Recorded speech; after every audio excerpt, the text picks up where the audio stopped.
Good evening, everyone. It is Sunday, December 6th, 10 o'clock Central Time. And I don't want to do my normal, take forever and explain and go on my long, my long speeches that I like to do during these things. But I just wanted to explain a little bit about what I mean by, atheist Advent. Growing up, my father was a minister for a great number of years, and Advent was sort of, I really appreciated, marking each week, all the 4 weeks leading up to Christmas, and I really enjoyed being able to sit down with the family every night before we went to bed, because that's what we would do. It was the one time that we would really be together as a family, especially as the years went on. I'm the youngest of 5 children, and so as the years went on, the family became smaller and smaller and smaller, and all of us became busier with the things that we needed to do and all of that. And, I really haven't done Advent. Gosh, since then, probably since Christmas of 98 was probably the last time I did it, really. And I think just over the years, I don't really celebrate Christmas in the way that I normally the way that I did as a kid, because, my religious beliefs have changed over the years. And so as time has gone on, Christmas has sort of become, for me anyway, I don't know. I'm curious to know what you think, but Christmas to me has become sort of a way of, I don't know, sort of remembering what it was like to be a kid again. Regardless of what your particular religious beliefs might be, or aren't at all. And I think I have a feeling that even for a great number of people who still are a part of the Christian tradition, that as much as Christmas might be about the birth of Christ to you, there's a great weight being placed on carrying on the traditions from your childhood and just sort of recapturing what it was. And so what I've chosen to do is I will be doing this Advent series all the way up until December 24th. And this series was inspired by the Icelandic tradition of Jólabókaflóð, which is literally Yule book flood, which is a tradition of giving books to your friends so that you can spend Christmas Eve in bed reading new books. And so I thought, you know what, who doesn't love being read to? And I really enjoy reading, especially reading to others. And so the books that I've chosen, the pieces of literature I've chosen between now and the 24th are a smattering of not necessarily Christmas books, but books from my childhood. For example, this week I'll be reading from Erma Bombeck's Family, The Ties That Bind and Gag. This was the first book of hers that I ever read. I started reading it when I was 4th or 5th grade. And I continue really enjoying her writing because I appreciate writers who can shuttle back and forth between being really humorous, having a sort of sardonic, ironic take on family life, but also going pretty quickly into very tough emotional stuff, which I really appreciate. So anyway, and furthermore, sorry, last thing. Gosh, I said I wasn't going to talk a lot, but here I am. I don't know if any of you were lucky enough to have been read to quite consistently as a child, but I was, especially my grandmother. My grandmother always read to me before I went to bed. In fact, I think the last time she read to me before I went to bed was when I was like 24. Seriously. And she's still living, by the way. So, but this is sort of carrying on that tradition. And so anyway, please get comfortable. And so all this really is just a time to wind down for the evening, something which I'm actually terrible at. So this is as nourishing for me as it might be for you. And I shall go ahead and begin. So today, I will begin reading Erma Bombeck's Family, The Ties That Bind and Gag. So here we are. Oh, excuse me. By the way, these are non-prescription glasses, and they do nothing. So here we are.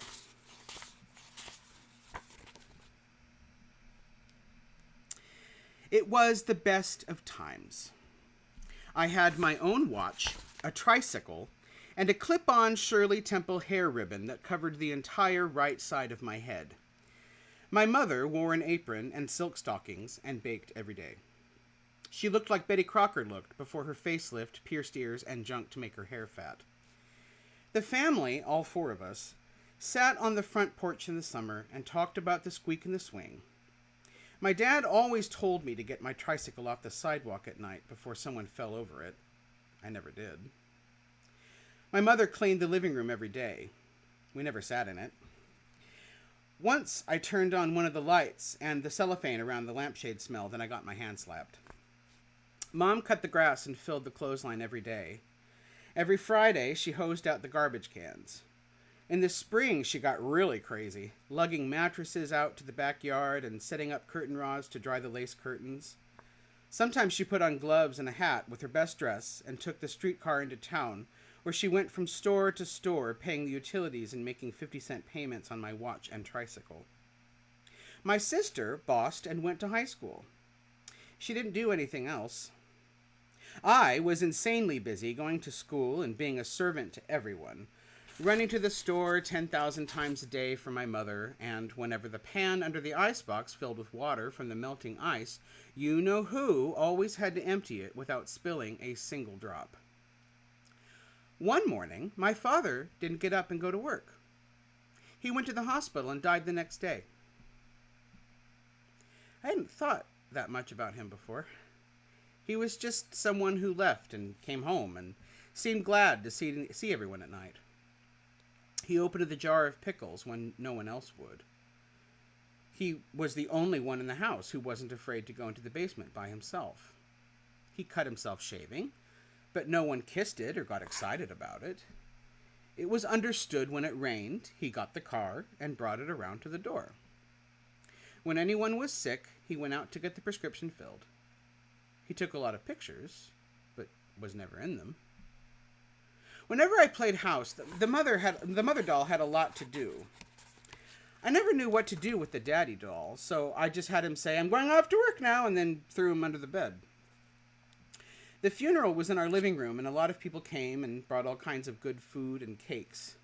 We never had so much company before. I went to my room and felt under the bed for the daddy doll.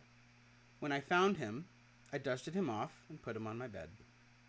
He never did anything. I didn't know his leaving would hurt so much. The creditors came the day after the funeral and carted off the icebox, the car, and the contents of the living room no one ever sat in. Grandma came and said she was taking us all home with her so that we could be a family again. The family got bigger and a lot weirder. There was Mother's sister and her husband and their 2 children, a brother who played pool all day, and another sister who roller skated and was about to be married. There was also my grandfather, who never made a left-hand turn and who used lard to polish the car. Grandma wore an apron and was always busy cleaning the living room that no one ever sat in. The kitchen was the only room in the house that had heat, and that was when the oven was lit. I used to stand on the chair to get warm and look down on everyone as they argued about money. My mother got a job. No one in my entire class had a mother who went to work every morning. I didn't tell anyone but my best friend. And she got mad at me and spread it all over school. In 1938, my mother said, "We are going to be a family again," and introduced us to a stepfather. I was the only girl in North America to have a stepfather. I didn't take a chance on telling even my best friend. My stepfather and I didn't talk to one another for a while. I guess he was a person who didn't know how to show love. I remember when he taught me how to ride a 2-wheel bicycle. I told him not to let go, but he said it was time. I fell, and Mom ran to pick him up, but he waved her off. I was so mad I showed him. I got right back on that bike and rode it myself. He didn't even act embarrassed. He just smiled. When I went to college, he didn't hang around to talk like Mom did. He just lugged 15 pieces of luggage up to the 3rd floor and acted sort of awkward. Whenever I called home, he acted like he wanted to talk, but he always said, "I'll get your mother."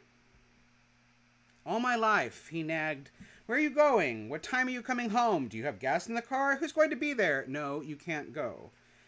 It was a long time before I realized that's how you love someone.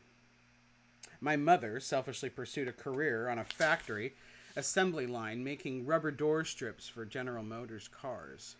My stepfather dedicated his life to making me pick up towels in the bathroom and turning off lights. I could hardly wait to get married, leave home, and have a family of my own with a living room that no one ever sat in.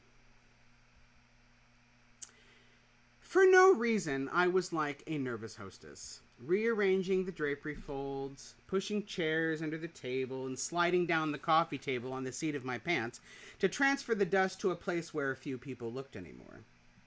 In a few minutes, the tranquility would give way to 3 grown children coming home for the weekend to pose for the traditional card picture. "Are they here yet?" yelled my husband, balancing his tripod and camera. I shook my head and walked quickly to the living room, where I flipped on the light. It was as I remembered it. The white sofas facing one another, the pristine plush carpet, and the plump pillows that peaked like fresh meringue. "What do I smell?" he asked, slipping off his shoes before he entered the room. "Cellophane from the lampshades. I wonder what's keeping them." "Them" are 2 sons and 1 daughter, conceived in passion, carried with heartburn, and raised with love. We share the same genes, chromosomes, and last name. We have never eaten the same breakfast cereal, watched the same TV shows, liked the same people, or spoken the same language. Why wouldn't they be late? In 30 years, not once have our bodies been on the same time cycle. When I was on wash, iron, shop, cook, and run, they were on perma-sleep and off. When I was on sleep and exhaustion, they were on spin around the crib, damp, dry, and fill. Even as they got older, when I went to bed, they were going out. When I got up for breakfast, they were coming in. How did you get all of them to come in the first place? You know how they hate to sit for these things. I told them that we were reading the will. I wondered why we bothered at all. Last year's picture had one kid sitting on the sofa in a tie and a sport coat. He was not wearing shoes. Our daughter was looking straight into the camera with her eyes closed, and another son was hanging over my shoulder with a temperature of 102. The dog was licking himself in a disgusting area, and all of our eyes, with the exception of our daughter and the dog, were focused on a blurred hand and knee coming into the frame which belonged to my husband. It wasn't a picture you wanted to see on a religious holiday. Why couldn't we be like our old neighbors, the Nelsons? Every year we got a card from them with their entire family gathered in front of the fireplace in their ski sweaters and cap-teeth smiles. "Did you talk with our son in L.A.? "I left a message on his machine," I said. Actually, I had not talked to my son in person for over 3 years. I talked to his answering machine. He talked to my answering machine, and sometimes our answering machines talked to one another. I wouldn't admit this to many people, but his machine and I had a better relationship than we did. His machine had such fine manners. I'd call and it would say softly, "Hi, I'm not here right now, but if you would leave your name and your phone number, I'll get back to you as soon as I can. At the sound of the beep, you have 10 seconds. Have a good day now." My son would never have said that. The machine was so nice. I could never bring myself to say what I planned to say. "You bum! I have stretch marks around my knees, and you don't have 5 minutes to call your mother." So I'd end up saying, "I know you're busy, dear. I was just checking to see if you're alive. I hardly heard at all today. You have a good day, too." It would be nice to have the family together again, sitting around rekindling memories, catching up on their lives, seeing the legacy we created, the monument, so to speak, to our own immortality. My reverie was broken by the sound of car doors. Our older son kicked open the door. "Anyone home?" I hated it when he looked me in the eye and said that. He was wearing a wrinkled jacket with sleeves pushed up to the elbow, Hawaiian shirt, and balloon pants that revealed white ankles and bare feet. His father turned to me and said, "For God's sake, Irma, didn't you tell our son we were going to take the family picture for our Christmas card?"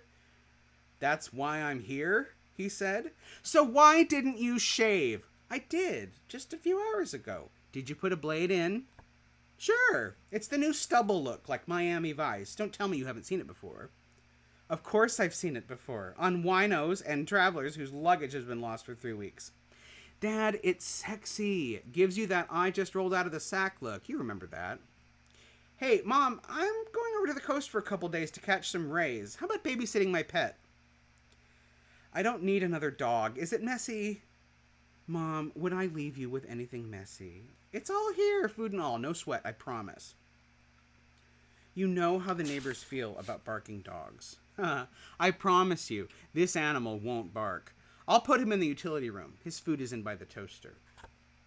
At that moment, his brother kicked open the front door. I hope you're satisfied, he announced flatly. I have a cold. My eyes misted and I grabbed his arm. It's wonderful having you here. How long can you stay? Depends on how long it takes to do this much laundry, he said, thrusting his suitcase at me. Everything I own is dirty. We said hello to our daughter. She returned the greeting with, my transmission sounds funny. The moment had come. My husband began arranging and draping the bodies over the sofa before he looked into the lens. What does it look like? I asked. It looks like a bunch of illegal aliens hauled in for questioning. What are you doing in a tennis dress? He asked our daughter. Playing tennis? She said dryly. I didn't know it was formal. This is a Christmas card, for crying out loud. Get into something appropriate. Come on, boys, stand up straight. I am, said our son. I just don't have shoes on. Then stand behind your mother. No, that won't work. The nuclear mushroom on your t-shirt is hovering just above your mother's head. My God, what is he doing in an anti-nuclear t-shirt anyway? It was the only thing left in my closet that was clean. So get one of my shirts. Now, where is your sister? She's washing her hair. Is this going to take long? His feet smell. Where's the dog? We can't have a picture without Harry in it. Quit shoving, creep. The family. We were a strange little band of characters trudging through life, sharing diseases and toothpaste, coveting one another's desserts, hiding shampoo, borrowing money, locking each other out of our rooms, inflicting pain, and kissing it to heal it in the same instant. Loving, laughing, defending, and trying to figure out the common thread that bound us all together.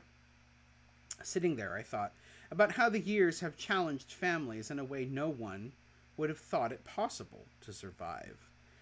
They've weathered combinations of step, foster, single, adoptive, surrogate, frozen embryo, and sperm bank. They've multiplied, divided, extended, and banded into communes. They've been assaulted by technology, battered by sexual revolutions, and confused by role reversals. But they're still here, playing to a full house. One by one, the family wandered into frame with wet hair, a borrowed shirt, and shoes that didn't fit. As I struggled to give dignity to the moment, my daughter said, Mom, why do you have a snake in your utility room? The camera clicked. The annual Christmas card portrait was captured for another year. One son sat there in the same sport coat and tie he'd worn last year and the same bare feet. The other one's mouth was crooked as he whispered out the side of it how he felt like throwing up since the plane was late and he hadn't eaten. The dog was licking the same disgusting part he had licked the year before. Our daughter's eyes were following the blurred figure of her father trying to find his place before the shutter clicked. My lips were forming what looked like the SH word, when in fact it was the SN word. They photographed the same. Immediately following the picture taking, the shoving began and didn't stop until a body hit the floor. Another one felt compelled to tell me that her brother had gotten into the dip because she smelled the cream cheese on his breath. Echoes of, I'm telling, resounded. The stories began to flow. About the time they locked the babysitter out in the snow, the day the aquarium caught fire in their bedroom, the school play where one was a dangling participle, and who spit on plates when it was his turn to do the dishes. They had all returned from their private lives, but the moment we were together, the floodgates of the past opened, and once again, we slipped into the comfortable role of a family. One by one, stories were resurrected of the fun times we had shared. We must have sat there for 5 or 10 minutes.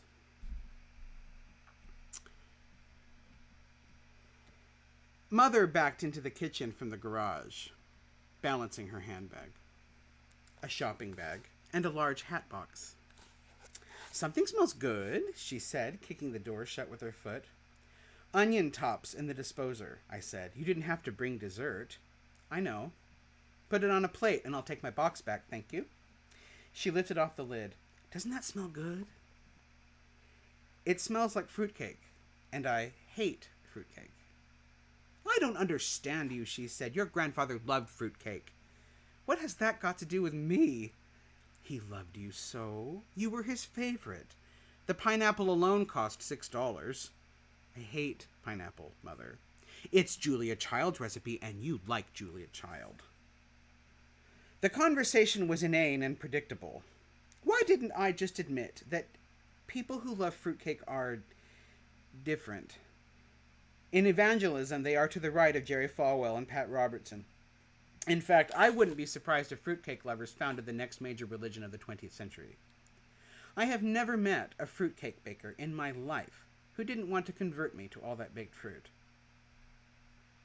I could be standing in Mother's kitchen and announce without a trace of humor, I do not like fruitcake. I have never liked fruitcake. I have sampled more than 10,000 species of fruitcake, and it is my dream that I never have to sample it again, only to have her put a slice before me and say, try it, this one is different. Fruitcakes are not different. They all tend to be the same, each having an assortment of incompatible fruits and the distinction of weighing more than the stove they were cooked in. They defy all of the culinary rules in the book. No one ever says, this fruitcake is so light, you don't know you're eating it. That is because the heavier the fruitcake, the better. Another thing I hate about fruitcake lovers is they smile when their cake is rejected. I don't like people who do that. It's unnatural. I'd be more comfortable if they would just say, who the hell asked you to eat this cake? It cost me $45 to make, and if it were up to me, I'd drop it on your ungrateful foot. You can have respect for a person like that. But no, fruitcake lovers will stand by and watch you spit out the sample in your hand and say, but isn't it moist? You are so stubborn, said Mother, transferring the industrial-strength cake to a plate. My son-in-law will like it. Now, that had been one of the greatest surprises of my married life. The man at my wedding, who was not good enough to marry me, has now turned out to be worth 2 of me. I never thought she'd turn on me. Mothers are supposed to be loyal to their own kids, right or wrong. It just didn't work out that way. My husband would bring her a bouquet of fresh flowers for some occasion, and she'd say, Irma never got me flowers that you don't have to dust. Or, when we'd climb into a car, she'd say, I never got to ride in the front seat before. Irma's always said if I rolled down the windows, I wouldn't get sick back there. After the children came, she really put her longevity in the family to the test. I was pitching out uneaten food from the kids' plates one night when my husband said, aren't you going to save any of that? I looked to Mother for support. She looked at me like I was something that had just missed the trap set under the sink for me and said, waste not, want not. Lord knows that's not how she was raised. We never could get her to see the value of money. Maybe if she were out there like you, earning it, she'd be more frugal. Throughout the years, my husband has been treated to the history of my stubbornness, my dedication to spending more money than I have, my bad temper, lack of patience, inability to finish anything, short interest span, and refusal to set goals. I often thought of going home to Mother, but what for? My husband would be there, eating fruitcake. So, are you all set for Thanksgiving at your place? I asked. I told the kids, and they're looking forward to it. Sure, unless you'd like to have dinner here. Mom, I said, you know you enjoy all that fussing around surrounded by family, trotting out your best dishes and all that last-minute excitement. Besides, no one can turn out a picture book turkey like you do, and I don't know how you do it year after year. Mom smiled and was caught up in her own thoughts. Irma pulls that grandma enjoys it line every year. What enjoyment? What makes all of them think a 65-year-old woman likes to get up at 4 a.m., arm wrestle a naked turkey, stand over a toaster trying to make stale bread into fresh dressing, and spend 10 hours making a meal that will take 12 minutes to inhale? Easy for her. All she brings is a bag of nacho chips and 4 folding chairs. As for the picture book turkey, the only thing I share with that animal is a thigh problem. Everyone thinks turkeys are fun-loving gobble-gobbles. If they cooked one, they would see them as the vindictive, grudge-wielding, give it to them with their last breath, revenge-seeking, tough old birds they are. No one understands that a turkey gets done anytime it feels like it. I've had 30-pound birds cook in 2 hours, before the pies have cooled, before the potatoes and yams have cooked, before the cranberries have frozen, before the guests have left home. And I've seen 10-pound turkeys cook for 8 hours and still look like you're carving a ham. Makes you wonder if the first Thanksgiving in Massachusetts was the religious experience the history books say it was. Wouldn't be surprised if Miss Brewster really sent the kids out in the morning for an egg corn McMeal breakfast and told them if they set foot in her kitchen before the turkey was done, she'd kill them. The pictures of the first Thanksgiving always look so idyllic, with Indians embracing white men in a show of peace and harmony. I can't believe there wasn't a disgruntled hostess somewhere who said, if Running Deer wants to smoke that stinking pipe, he's going to have to do it outside. She used to pull the same scam at Christmas with the toys until I pulled her cork. Why don't you leave the drum set at Grandma's, she'd say, so you'll have something to play with when you visit. Those drums sounded like 1,000 camels on your eyelids. I've invited your cousin Marie and her husband for Thanksgiving, said Mom. These dish towels could use a shot of bleach. I thought you weren't speaking to her because her daughter never thanked you for the pen and pencil set you sent her for graduation. She finally sent a note, she said. Besides, I don't like to hold grudges. Right. And if you believed that, you'd believe that every Friday night Nancy Reagan watches Falcon Crest. My mother has elevated revenge to an art form. Every year at the family reunion, we'd all check in with her to see whom we were speaking to and who is out in the cold. The length of their sentence varies with their crimes. You didn't answer your phone when I called because you knew it was me. You never paid me back the $3 I put in for you when we went on flowers for Margaret's funeral. I was the last to hear you were expecting. When you looked through my photo albums, my picture of Dad was there. When you left, it was gone. You know.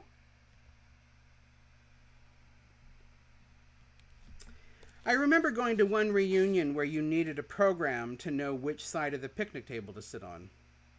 I approached my cousin Doris and said, "Are we speaking to one another this year?" "I don't think so," she said. "Why?" "I never sent your mother an invitation to Robbie's birthday party." "How old is Robbie now?" 36. I picked up my plate to move. "What about Estelle? Am I speaking to her?" "Not unless she returned the bread pan that your mother sent home with her 20 years ago. "It will be good to see Marie again," I said to Mother. "I haven't seen her since the reunion when she grabbed the last picnic table in the shade." Mother said, "Shut up. Was that Marie?" "Forget it. I was probably mistaken," I said quickly. "So, how are you two lovebirds enjoying Dad's retirement?" "Wonderful," she said. "Yesterday, your father cleaned out the exhaust fan, and tomorrow he's going to take the lime out of the tea kettle." "What did he do today?" "Showed me how to walk with my legs spread apart so I wouldn't wear a path down the middle of the hallway carpet." "And to think we were worried about you getting on one another's nerves." If my daughter had sense, she'd worry. I could write the book on nerves, maybe a primer and coloring book for wives of retired husbands everywhere. See Jim. Jim used to run and jump and chase clients. Jim stays home now. He has a new watch. He will tell you what time it is, even if you don't want to know. It is time to get up. It is time to remove the oil stain from the driveway before it spreads to the rest of the house. It is time to alphabetize your spices. It is time to eat. Lunch, dinner, breakfast, break, snack, party. Sometimes Jim will act like a house guest. Where do you hide the iced tea glasses? That hall bath needs toilet tissue, Mother. There's someone at the door selling something. I'd put the dishes away, but I don't know where they belong. Sometimes Jim will act like he has hired you for the summer. Who was that on the phone and what did they want? Where are you going and what time are you coming back? I don't think that grass can wait another day. Retired men like Jim bring efficiency to the home. It is cheaper to make your own tea bags than to buy them ready-made. Don't heat up the oven for one baked potato. Do a dozen at a time and then freeze them. See Jim drive a nail by the door to hold your car keys. See Jim drive a nail by the phone to hold your pencil. See Jim drive a nail in the desk to hold your unpaid bills. See Jim drive you crazy. It was all a surprise. I didn't know I married a man who knew so much about dishwashers, wax buildup, hand washables, stain removers, children, and how to keep bananas from turning brown. Jim is surprised. He does not know how I've managed to stumble through 45 years of running a house without him. Everyone is surprised. He is busier than ever. I'm not. As I filled a glass of water at the sink and popped an aspirin into my mouth, Mom said, "Don't you feel good?" "Just a little headache," I said. "Nonsense," she said. "You probably need a laxative." So,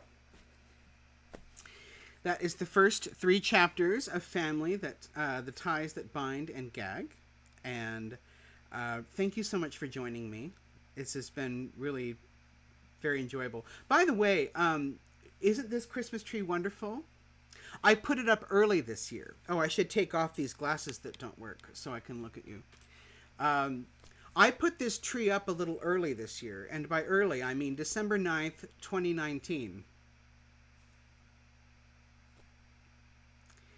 I think, if I remember correctly, I think back in February there was like a half-hearted attempt to remove ornaments, and then I just said, why bother? So it wasn't my intention to leave it up all year, but, well, I think a lot of us have intentions for 2020 that have sort of gone the way. Anyway, I will be continuing doing this, and I hope you'll join me. I will be doing this every night until December 24th. There are a number of sort of minor holidays throughout. In 2 days will be my grandmother's 96th birthday. In fact, isn't this wonderful? This is a moonstone that my grandmother found on Redondo Beach in 1950 and had turned into a piece of jewelry, and she gifted it to me last Christmas. So her 96th birthday is on Wednesday. So I'll be doing something special for that. And then on the 20th of December, it is the eve of winter solstice, and also the eve of when Saturn and Jupiter will be. Now, I should point out, there's no mystical quality to that for me. For me, there is no mystical quality. But nevertheless, it's very exciting. And on the 23rd, I'll be doing something special. The 23rd is sort of a private holiday. The 23rd is a day that I mean, I never intended to do this, but over the years, I've sort of set aside the 23rd as sort of my baking day. So I clear my day and I can just get up and go to the kitchen and do whatever. And then the 24th is Yola Bokafloa. And that's, as I mentioned, is a observance that I am really inspired by. And if anyone wants to take part, by the way, do let me know. I'll send you some books, and you can send me some. It'll be fun. Anyway, thank you so much for joining me, and please sleep well, and stay happy and stay healthy, and I will look forward to seeing you tomorrow evening, 10 o'clock Central.